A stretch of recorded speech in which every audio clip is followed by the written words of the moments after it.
Shalom, selamat pagi jemaat Tuhan. Berjumpa kembali dalam doa pagi online. Ajarku mengerti.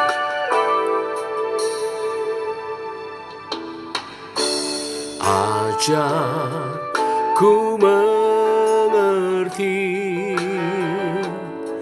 segala rencanamu. Ajarku berserah hanya padamu. Pimpinlah jalanku dalam terang firman-Mu. Ajarku berharap hanya padamu.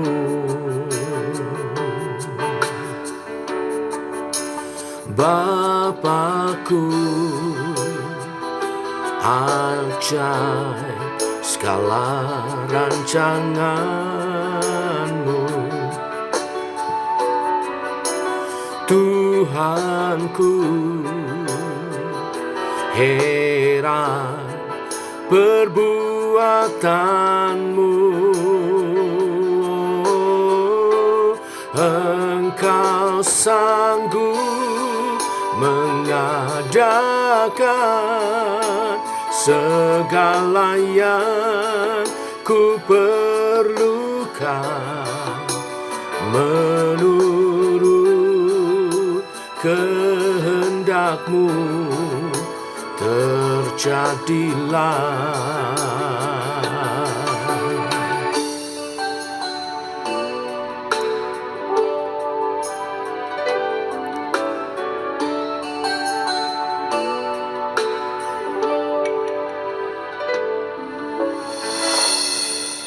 Ajarku mengerti segala rencana-Mu. Ajarku berserah hanya padamu. Pimpinlah jalanku dalam terang firman-Mu. Ajarku berharap hanya padamu. Bapakku, ajaib segala rancangan-Mu. Tuhanku, heran perbuatan-Mu. Engkau sanggup mengadakan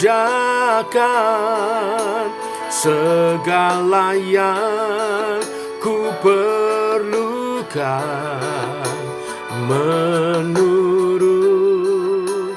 kehendak-Mu. Terjadilah.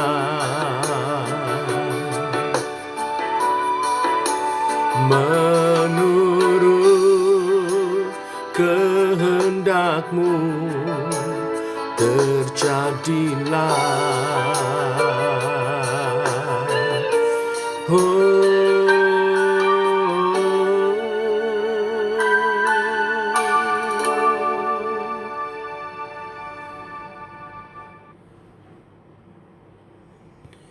Tiba waktunya untuk kami merenungkan firman-Mu. Firman-Mu adalah suluh dan terang bagi jalan kami. Berfirman Tuhan, kami rindu. Dalam nama Tuhan Yesus Kristus. Amin. Bapak Ibu, Kita lanjutkan renungan firman pada pagi hari ini, Yehezkiel pasal 19.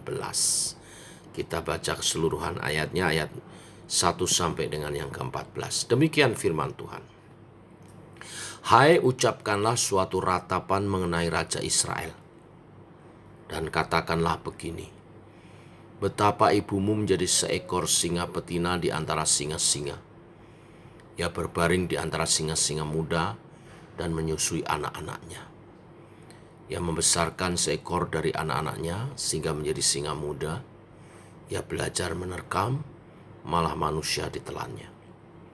Bangsa-bangsa menyerukan, singa mengamuk. Akhirnya ia terjebak dalam pelubang mereka. Mereka mengelikir dia dan menggiringnya ke Mesir.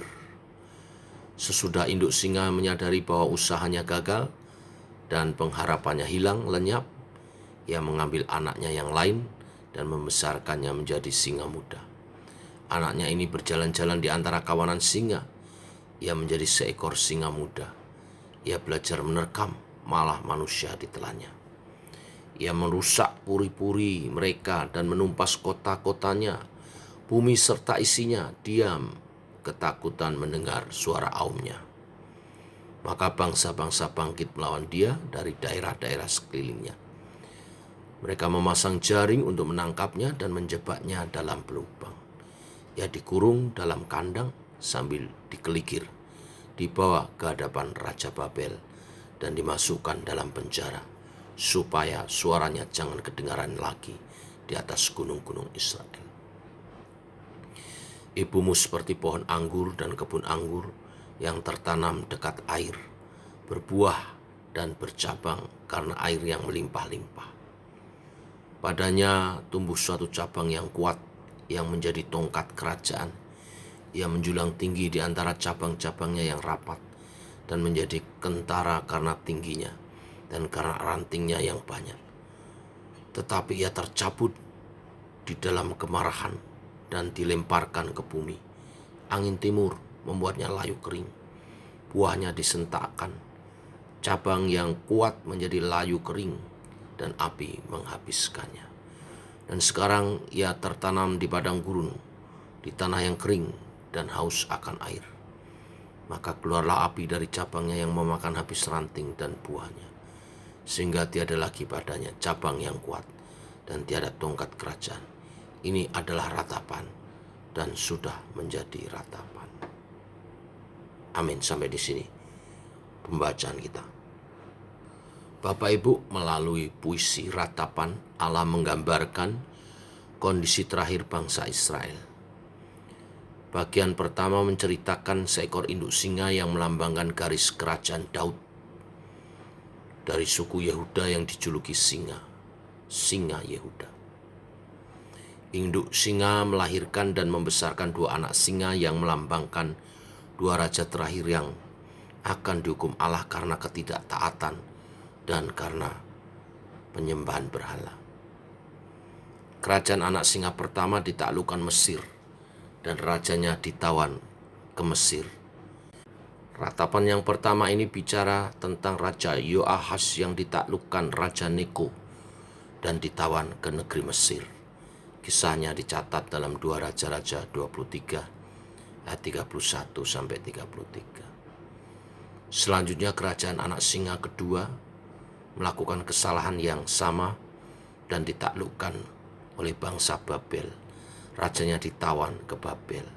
Kisahnya ada dalam Yehezkiel pasal 19 ayat 5 sampai 9. Yang kedua ini bicara tentang Raja Yoyakin yang tidak menghormati Allah sehingga dihukum Allah melalui pembuangan ke Babel. 2 Raja-Raja 24 ayat 8 sampai 17. Selanjutnya bagian kedua menceritakan pohon anggur yang pernah tumbuh subur dan menjadi kokoh dengan cabang yang kuat sehingga menjulang ke langit. Kiasan ini melambangkan kerajaan Daud yang pernah mengalami kejayaan. Namun pohon ini tercabut, carang dan rantingnya dibakar habis, melambangkan berakhirnya kerajaan Yehuda karena ditaklukkan bangsa Babel. Bapak Ibu jemaat Tuhan, pengalaman bangsa Israel menegaskan pentingnya pemuritan di dalam gereja Tuhan. Melakukan pemuritan sesama orang percaya sehingga dapat saling menjaga dan menguatkan, sehingga mampu bertahan dalam iman melewati segala keadaan.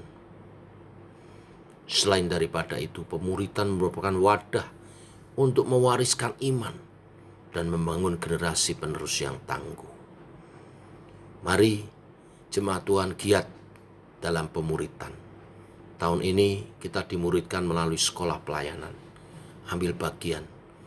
Sekolah pelayanan ini adalah strategi pemuritan kita, di mana setiap jemaat Tuhan yang mengikuti sekolah pelayanan di tahun ini, tahun depan akan menjadi mentor, dan tahun berikutnya bahkan bisa menjadi pengajar.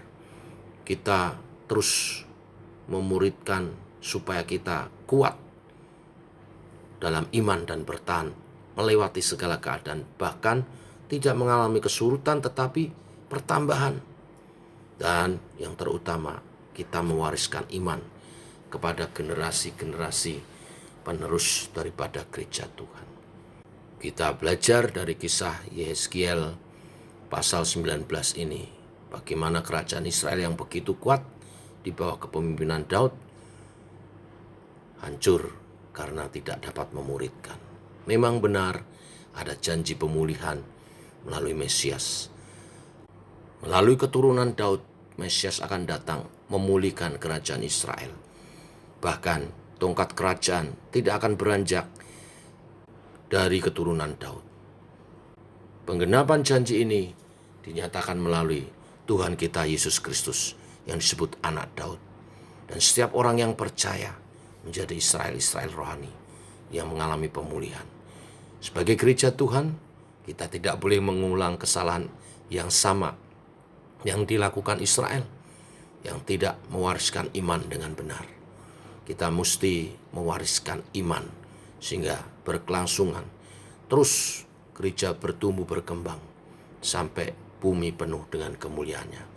Saat Yesus, Tuhan dan Juru Selamat kita, Mesias kita datang kedua kali, kita siap menyambutnya. Inilah berita firman hari ini. Siapkan diri masuk dalam pemuritan. Dimuridkan untuk biar tetap teguh bertumbuh dalam iman percaya dan mewariskan iman generasi lepas generasi sampai Kristus datang kedua kali. Amin. Mari kita berdoa. Bapa, kami mengucap syukur oleh kasih dan anugerah-Mu, rahmat-Mu baru. Terpuji nama-Mu Tuhan yang kasih-Nya setia sehingga pagi hari ini mengingatkan kepada setiap kami. Bila kami tidak mewariskan iman, maka akan terputus sebuah generasi. Walaupun ada janji pemulihan dari Tuhan, tetapi kami harus mengambil inisiatif melalui iman percaya yang bertumbuh di dalam pemuritan, yang membuat kami bertumbuh dalam iman makin kuat dan terus berbuah bagi kemuliaan nama Tuhan, mewariskan iman pada generasi-generasi gereja selanjutnya. Urapi hamba-Mu, para pengurus dan juga aktivis yang saat ini mengambil bagian karena menangkap visi yang sama yang daripada Tuhan. Memberi diri masuk dalam sekolah pelayanan, dimuridkan, dipersiapkan untuk menjadi pemurid, di mana tahun depan kami mementor jemaat-jemaat baru yang kami menangkan bagi kemuliaan nama Tuhan. Dipersiapkan untuk generasi-generasi berikutnya. Berkati pertumbuhan baik secara kualitas kuantitas gereja GKI Sema, baik di pusat maupun di cabang-cabang. Tuhan melawat. Terima kasih Tuhan. Perlengkapi terus kami. Perlengkapi dengan pengurapan-Mu juga Tuhan, oleh kuasa Roh Kudus-Mu. Karena firman dan rohlah yang mengubah kehidupan menjadi lebih baik. Makin hari setiap umat Tuhan makin serupa dengan Kristus. Ini doa dan kerinduan kami seturut kebenaran firman yang kami dengar hari ini. Terpuji nama-Mu Tuhan, dalam nama Yesus kami berdoa. Amin. Demikian saudara doa pagi kita. Selamat pagi, selamat beraktivitas. Tuhan memberkati. Shalom.